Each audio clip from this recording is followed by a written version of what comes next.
tech, tech, tech, tech, tech. Why is this lunar eclipse like a retrograde? I can't get anything done. Nope, not a single thing. We've had tech issues or deadline issues every single episode for what, 3 episodes now? I feel like our August Leo, even if we're doing some like solar eclipse previously, it was meant to be a place of brightness, perfect for podcasting. Let us shine. And I Nope, don't feel very shiny. nope, nope. But But we're we're now also moving. hitting a lunar eclipse in Pisces, so nothing is shiny, everything is dark. It's just darkness and despair. Well, so my understanding of a lunar eclipse, and I could be wrong, is because I didn't Google this before we logged on. Lunar eclipse means that the sun is between the earth and the moon, right? I believe so. Yes. So technically it's super shiny and no moon action. She was so good last night. Looked Yes, almost full. I noticed that as well. I thought it was stunning and it was really clear. Super clear. So I feel like normally, because as we are Pisces full moons are often just really emotional for me, or at least just like emotionally sentimental. That doesn't have to be negative, but like super sentimental, lots of processing in the feels, which is great. But if we're also dealing with an eclipse, how much deeper can we go? I think because we're also now in Virgo season. So I think, your least favorite. So I think with Virgo, we're looking at processes, we're looking at structure, we're looking at being organized and clean, and everything is like bush, dush, dush, dush, organized. And I think that with life in general, with how our brain works, with how neural pathways work, we always go like path of least resistance. And we just do as we've always done and don't challenge it because that's easier. Whereas this self reflection and real deep, like feeling into things and how does it feel in regards to your soul, to you, rather than, well, this is what I've always done, so I'm just going to do it. It's really kind of like digging into that stuff. Like, actually, am I doing this because it makes me feel good, or am I doing it because this is just what I've always done? That's Yeah. And the I vibe. feel like as like a highly emotional person anyways, I do attach a lot of my identity to my emotions. Not necessarily like I am sad, so I am sadness personified, but like I really value my like sensitivity and things like that. And I wonder if it's a wise time to obviously be authentic in your feels, but also just have a little reconsideration of like what is my attachment to that? And if Virgo is so like So, like, dush, dush, dush, this is the way I do it, this is my process, and I ain't changing it because I'm right and you're wrong. mm, But I think it's like a really good time to explore habits almost that we've always done because the habits essentially make up who we are as a person. The things we do every day are what make us up as a person. So if you've got any inclination to change anything in your life, now's a great time to do that and really feel into how your behaviors are making you feel. yeah. Yeah. Yeah. Before we started recording, Alex and I were just talking about some like work shifts and like routine shifts and how that feels. And this year, I've at least used summer as an opportunity to step back a little bit from teaching so much or pushing my one-to-ones or doing all the workshops and retreats and festivals. And I don't think anyone's really noticed, but I have felt it because my energy has gone in a different direction. And that trial has been a bit tricky because I'm like, oh my God, my identity, my process doesn't have to be Mm. so tied into entrepreneurship. I can just choose paths of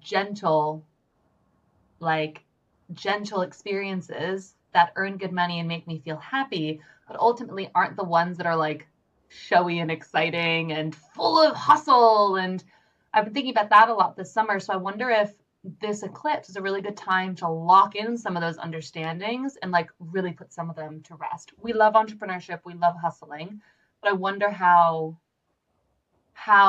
we can just say, actually, that doesn't have to be the default. We can jump into that energy when it feels inspiring, Mm. not when we must to be valuable. Yeah. So it's not hustle, hustle, hustle all the time. It's like, I'm really inspired. I'm going to lean into this energy and just go. So almost ovulation energy. And then, Yeah. but then when it's like, no, I don't have the energy for that today. I'm going to downshift work. I'm going to take it easy. I'm going to take extra days. I'm the same as Dianna. After the festival, I've been working 3-day weeks. Oh, they are good. So good. And it's so tempting just to keep going, but I think it's irresponsible.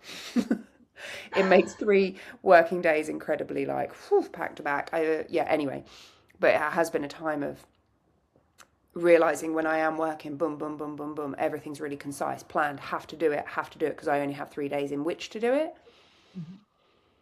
It's made me really realize which work I don't want to do, which work is misaligned, which work is like, no, that needs to go because the value's not there. And it's been fantastic. And it's really, really brought into play how, again, even though it's been, when did I rebrand to Align with Alex? End of 2024, beginning of 2025. Yeah. And I'm like, things need to change again. I know I'm misaligned, and it's just feeling into what I need to tweak and change. And it's lovely. It's been very much like understanding how I feel time just by actually resting. Mhm. Isn't it great? I think it is great. And what I'm hearing is that you created like a container, even just this month for 3-day weeks.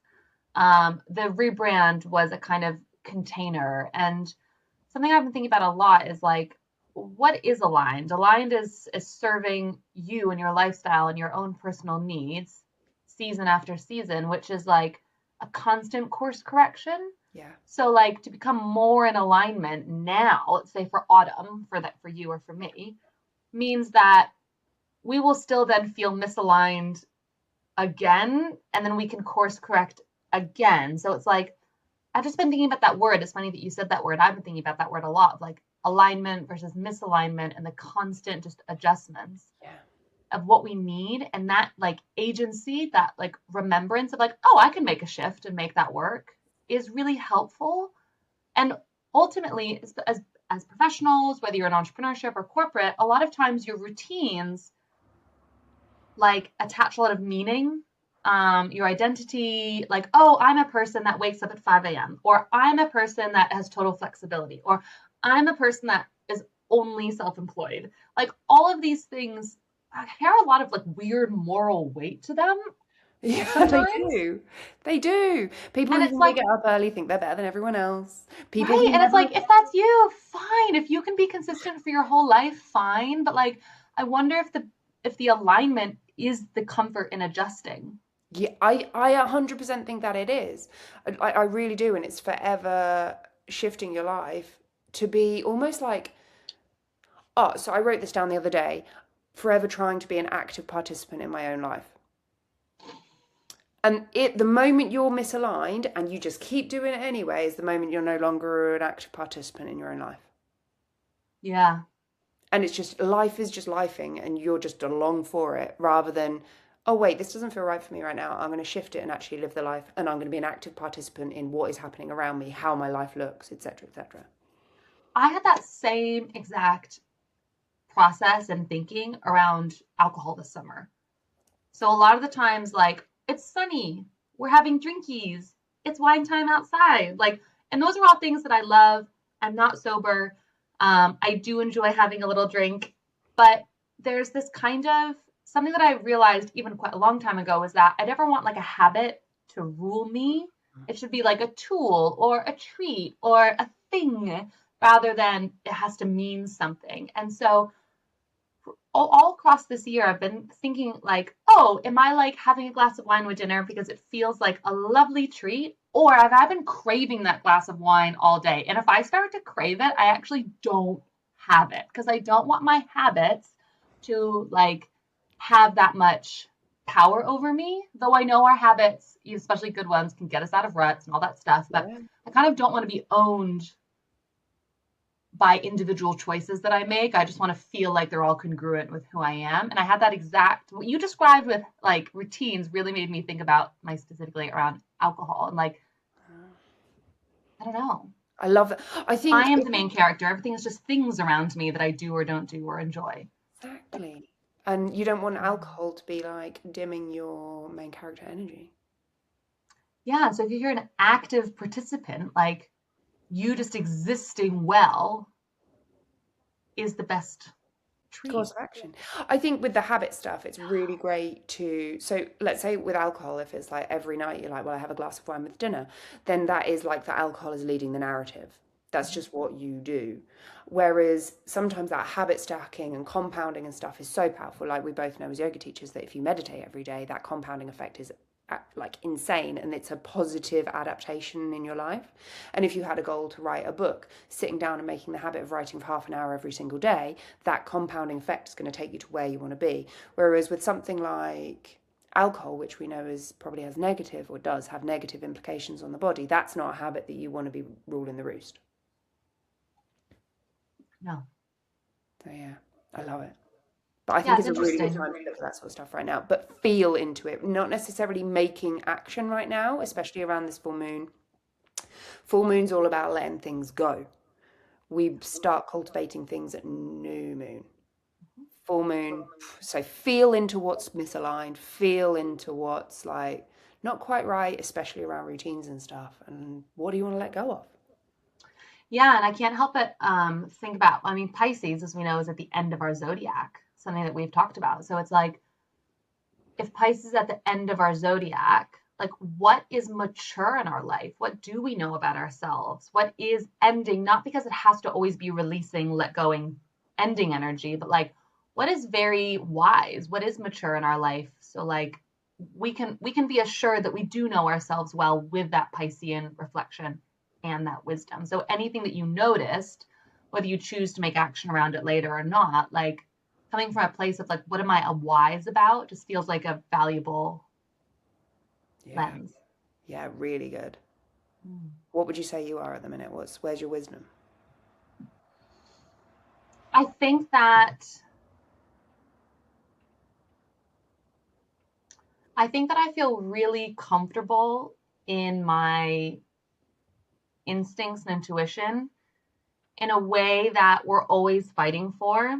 But I think that I pull and request guidance and advising advice like a little bit less, or if I go to those things I already know my answer and I'm curious to glean information and stats rather than, oh my gosh, I have to externally process this thing.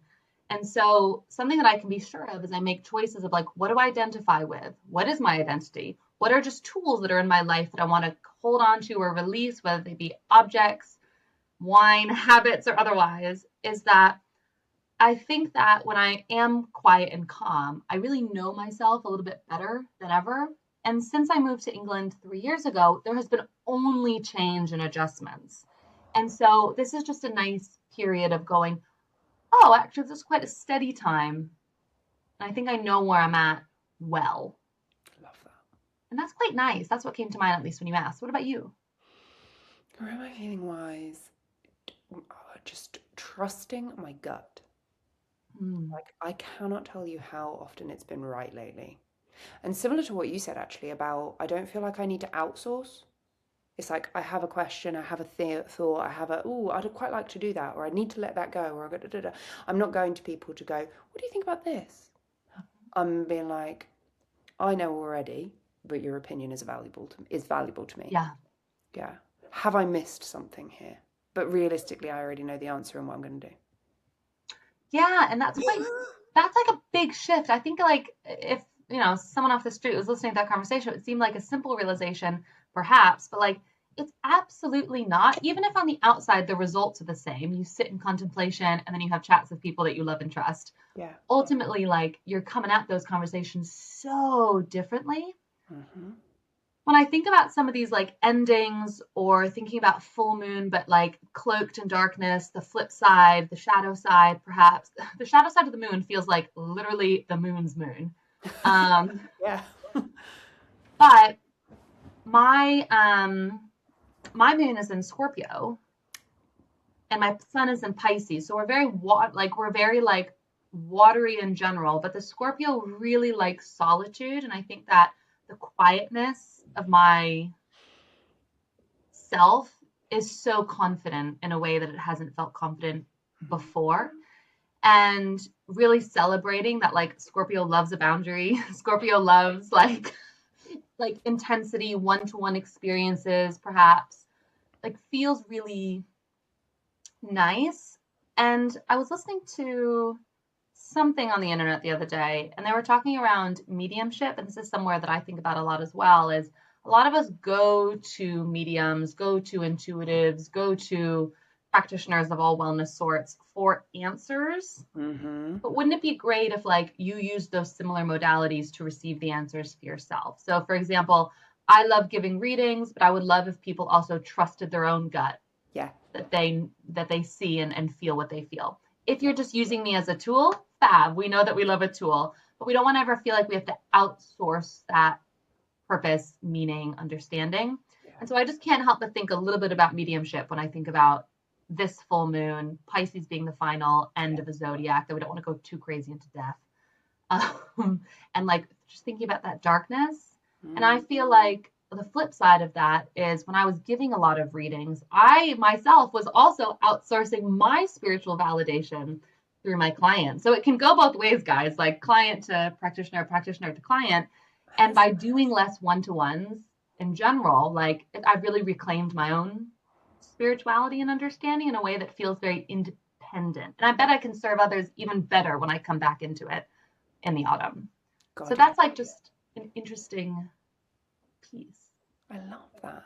So Mm. part of therapy school is so I'm training in person-centered therapy, and like the whole ethos behind that is everyone has the innate ability to heal themselves. And one of the things that causes a lot of conflict in a person's life is being incongruent. So if you're incongruent, you're not living in alignment to yourself, and you will use external validation to make sure that everything is okay. You don't trust your own intuition. You don't trust your own self to make a decision. Everything is externally sourced.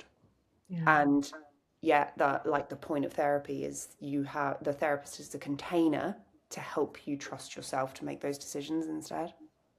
Wow. And it's so cool. Yeah. I see that in the wellness industry across the board. I mean, how often do we have, I've been the student too, but the student on the way to yoga class that's like, I haven't been to yoga. I don't feel like myself at all. But actually, they haven't been to yoga because they've been taking care of their family or they just have an injury or something's going on that needs their attention, like really validly.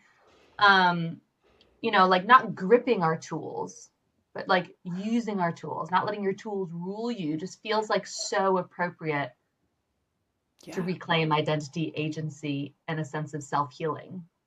definitely, definitely. Yeah, I mean, how many runners have you met? Same is like the running is the personality. I can't run. That's it. They're miserable. I see it in runners more than any other sport. I've been there. Yeah. It's freaking annoying. But yeah, the running becomes the identity, the yoga becomes the identity, the being a CrossFitter becomes the identity. It's like it's everything. And the second you can't do it, it's like, oh, who am I? Yeah, and we've both had breaks with certain athletic modalities in our personal life that makes it really hard to then be like, well, who am I if I'm not, for me it was running. Yeah. If I'm not dancing, if I'm not playing rugby, that was another chapter. And actually I was in PT the other day and I was like, gosh, my knees kind of hurt. And my my personal trainer was like, well, what have you been doing throughout the week? I was like, well, I'm running twice a week now, which is really exciting. She goes, how many times were you running previously? I was like, one time a week. She's like, okay, so that's a double. That's a 200% increase. I was like, oh yeah, that's true. And then also I was like, and I'm going to the gym in addition to PT sessions. And she's like, so that's also 200%. And I was like, yeah. And I said, but I feel so good. And part of me being here with you is to feel confident and excited and trusting of my body.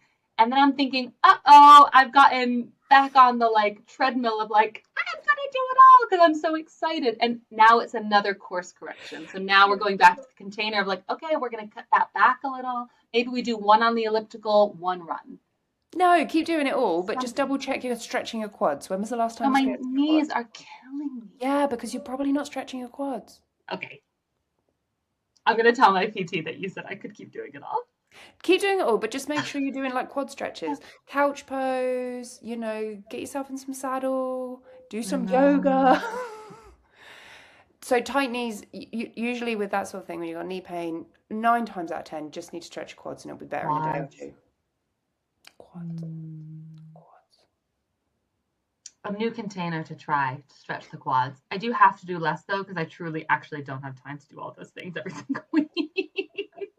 But the animal is in me that's like, Right. more! Like, I'm finally ready again. And it's like, oh God, like, let's make sure we're doing more with support. Or let's make sure we notice what that more feels like as we go. Like, we're all in that. It doesn't matter if you've been in wellness as long as we have, like, Yeah. constant realigning course correction. The thing is, we know we've both spent our entire lives moving from all the way through school, you through uni as well, wasn't it? College. And then entire adult lives have moved our bodies. We know how good it feels. Yeah. And it's freaking great. So great. So great. I'm pretending I When don't miss it right now. it's amazing. Yeah, I Um, know. we've not talked about houses today. Do we need to? Because Pisces will be in our first house, won't it? Have I understood that correctly? Yeah, but let's have a little look. Do you have anything else, Pisces? Oh, I'd love that's to know if you've got like another Pisces. So if our sun is in Pisces, that's our sense of identity. Everyone has a sun sign. It takes about 30-ish days to go through. It's about a month-ish, though it's not the regular calendar month. a complete lie, isn't it? The first house is your rising sign. So it's First sign is your Gemini. rising sign. There you go. Yeah, you're right. So again, it's like a snapshot. The houses are like a snapshot of the sky, and it's divided into 12 slices, like a pie, and each house is 12 of them. And at the moment of your birth, each house would have had a different constellation in it. So, sixth house is my Pisces, work, health, and routines. Hmm. Highly sensitive to environment and energy. Work environment affects mood strongly. Strong empathy and service roles. Risk of burnout if boundaries are weak. Intuitive healing or artistic work styles. Key structure protects your sensitivity. I mean, this is why you're so good at boundaries. You learned those lessons really fast and you embody them. Yeah. I mean, seriously. I mean, 110%. Yeah. My Pisces is in my 10th house, which is specifically career and public roles. So I think that my like multifaceted career, multimodality, like I can never give that vibe up, even if it were to change or shift, because I just think I need that Piscean sensitivity to make changes, to like follow the dream, but also just like be watery and see what my like container, my community needs. Yeah. Like that flexibility is really important to me. And I think over the few episodes, we've already referenced like I really appreciate freedom and flexibility, but that doesn't have to be working for myself only. It could mean taking on different contracting jobs. It could be a little bit of stability here and there. But ultimately, Piscean freedom is really important in my career. But I'm also noticing that my You can talk about Mercury is also, and that's exactly communication. So it's really important that communication is like free flowing and sensitive, which makes perfect sense why podcasting has gone in this direction this year. what you mean, carnage? Flexible, free flowing. It just Yeah, yeah, happens. yeah, yeah, with tech issues, sure. And then obviously we've spent like this because we're both, Pisces lovers. We've just moved into Virgo season and we've barely talked about those poor Virgos. But No. they keep us going. They will be the ones that rule the world when there is, a full apocalypse. Well, they're straight across from us, so we need to learn from them. We Yeah. need to really sink into our like Virgo energy. Mine's in, obviously, it's straight across, so it's the 12th house for me. So it's subconscious and hidden self, quiet, analytical mind beneath emotional layers, overthinking behind the scenes, strong inner critic or perfectionism, need for solitude to rest mentally, healing through order and understanding, growth, self compassion over self analysis. Oh, that just sounds like something my therapist would say. Alex, have you Yeah. tried self compassion? Yeah, but it doesn't work. So intense. That was quote for quote how that conversation went. Therapists on therapists. Come on, me bitch. A No, lot. But I think she's that sounds like you also. Like from the outside, like I see that analytical. I think you apply an analytical lens even to to your everything. softness. Yeah, to literally everything. I'm like, is it stupid? Yeah, so don't do it. But no, self-compassion is always the answer. But I was sick of my own bullshit. So it's really difficult to be compassionate to oneself when you're sick of your own bullshit. Yeah. It's like I had six different people in my mind, and it was like three against three. Three of us were trying to be compassionate. Three of us were trying to be like, come on, guys, this is ridiculous. Yeah. Well, I think ultimately everyone's many versions of themselves. Everyone has lots of different parts of themselves that are all chatting with each other and trying to figure out what's right for them. But as a Pisces, I do think that's like to the max. Probably. My mine's in mine's in fourth house, Ooh.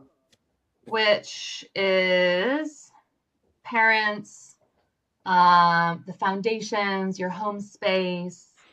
And I think that like my ultra attachment and my complete detachment to home is Mm. really interesting. So as a child, I was incredibly introverted. I really relied on my immediate family for support constantly. I was very nervous out in the world. I just wanted to like be at home and play by myself.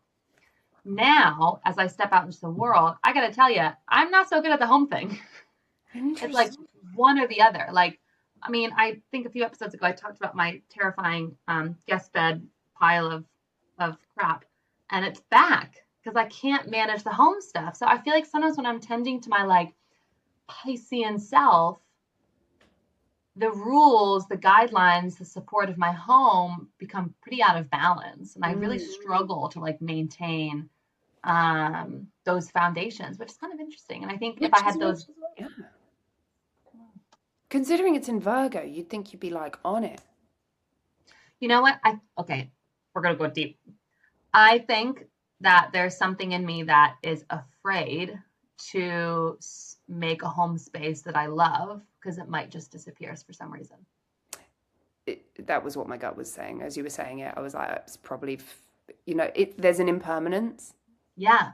Yeah, which makes sense. And moving house, I think, has that to some degree, right? I only went through a massive life change 3 years ago, moving, and everything was basically wiped clean and reset. So I think a lot of people who travel a lot or have immigrated places, you go, oh, actually, like, do I want to acquire stuff? And what does stuff mean to me now that I'm in this new place? I've acquired already too much stuff, but that's another story. Well, that's why it's all out on show. You're like, look Comfort, at my stuff. All of the time. comfort. And I also have that problem where if I don't see it, I forget it's there. Okay. So losing stuff is challenging. If I can't see the thing, I forget about the thing, even if it's important. Okay, even if it's important, so like your passport. But you said, Yeah, it's there. My passport's there. you said I can't keep on top of the house stuff. That sounds very definitive. I struggle to keep on top of the house stuff. Better language.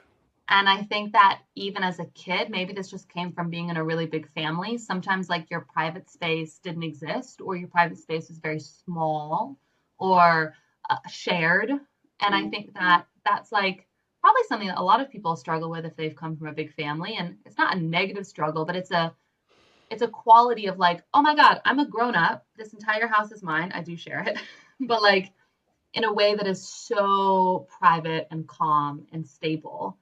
Um, in a way that home as a child was very stable, but ultimately like shared. Yeah.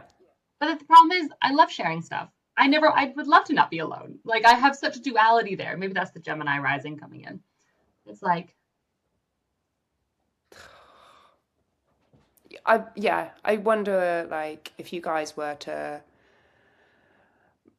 I don't know, maybe after a little while you will find you settle, yeah, and it's like, oh, I'm into this now. My whole attitude towards my space, I had a way, mm, and it was always really clean and clear and da da da da da. There were bits I would have laundry piles though. That was definitely the laundry would get to the bedroom, but it would take ages for me to actually put it away. Then I moved in with my ex. mm, Then it was carnage because there was suddenly three of us in the house, and he was, yeah, the laundry never got put away. mm. And then I moved into this house, and it was like, I'm done with that shit now. It gets put away. And it was like I just suddenly felt like, no, this is my space and I want to look after it. As I'm listening to us speak about this, I'm wondering what kind of morality I'm attaching to having a clean, spacious, lovely home or having a chaotic home. Oh, And do you think you judge yourself for it? no, I think I'm assigning sentimentality or morality to these things. Versus you've made shifts, I think, quite pragmatically. Versus I wonder how often I'm considering my home moralistically. I don't deserve this or I deserve that.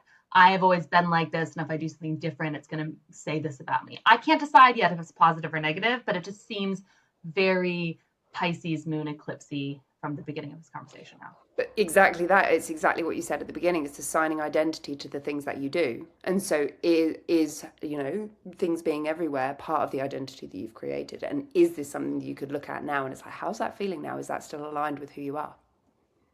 Yeah. Fascinating. Hmm. You know how we've obviously got Pisces sun, same, Scorpio moon, same. Then we're both dualities. You're Gemini, I'm Libra on rising. Uh-huh. Your Virgo in fourth house, which is very earthy, grounded energy. And then I'm Capricorn in fourth house as well. Very grounded energy. It's really interesting. Yeah. I could probably just take a page out of your book then. Try it. I mean, if you just try it, see how it feels. Mm. Equally, if you just lent on your yoga, you've got your Saucha as one of your niyamas. Yes, we could just follow the thing well that we already follow. You know, I'm looking. I just wanted to double check to see if any of my notes talk about. So Virgo's in the fourth house. The only thing I have in that is Pallas Athena, which is like very strategic related. So obviously we have like all the different major planets.